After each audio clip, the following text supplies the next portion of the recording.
My grandmother kept a notebook of every meal she ever cooked. Not a recipe book. A log. Date, dish, who was at the table, one line about how it went. 43 years of Sunday dinners, birthday cakes, holidays. The last entry was March 4th, 1987. Roast chicken. My grandfather. Just the two of them. She wrote, he was quiet tonight but ate well. She died 6 days later. A hiking accident, my mother always said. Fell on a trail she had walked 100 times. Found at the base of a short ravine, maybe a 12-foot drop. Nothing about it made sense to the people who knew her, but accidents rarely do, and grief asks you to accept the shape you are given. I found the notebook when I was cleaning out my grandmother's house 3 weeks ago. My mother had passed in January, and I was the last one left to sort through everything. I was not close to this house. I had only been here maybe 9 or 10 times in my entire life. Always brief. Always the feeling of visiting a place that was just slightly outside the world I knew. My grandmother had lived alone here for 37 years after my grandfather moved away. Not divorced. Not estranged, as far as anyone explained it to me. He just moved. He still called on her birthday. He came to the funeral. He was the one who helped me sort through her things. He is 81 years old, and still large in the way that certain men stay large, well past the point when the body should have started giving up ground. His hands are steady. His voice is the same low register I remembered from childhood, the kind of voice that makes statements sound like conclusions. I had not seen him in 11 years. Being around him again felt like standing near a very old tree. Solid, rooted, something that had seen more weather than you could imagine. We worked through most of the house in 2 days. He was helpful and careful, and told me stories about my grandmother that made me understand her better than I ever had when she was alive. On the second evening, I found the notebook in a kitchen drawer, tucked under a stack of old church bulletins. I did not read it that night. I just set it on the counter and went to bed. I read it the next morning while he was outside. And that is when I found the gap. The entry stopped for 14 months, not a blank page. The pages themselves were missing, torn out cleanly from the binding. When they resumed, the handwriting was slightly different, tighter. The meals simpler, the names at the table fewer. She never wrote my grandfather's name again after that gap, not once in the remaining 6 years of entries. Though by every family account he was still living here during that time. I was still holding the notebook when he came back inside. I asked him about the missing pages. He looked at the notebook for a long time before he looked at me.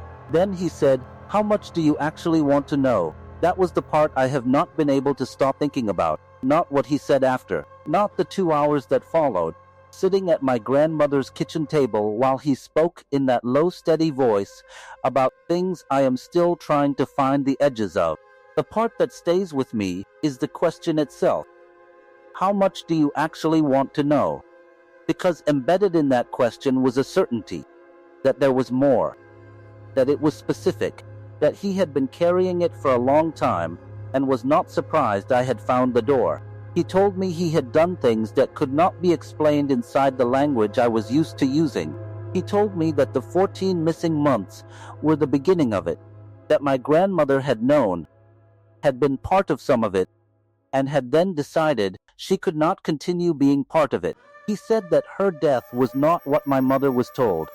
He did not say it with grief. He said it the way you say something you have made your peace with, which is a different thing entirely, and somehow worse. I remember the kitchen smelled like dust and old wood, and something faintly sweet I could not identify. Something that had been embedded in those walls for decades. The afternoon light came through the window at a low angle and put half his face in shadow. He kept his hands flat on the table the entire time he spoke, not folded, flat, like a man who had learned that stillness projects calm. And calm keeps people listening long enough to hear the parts they would otherwise walk away from. He told me there were 31 others. He did not say victims.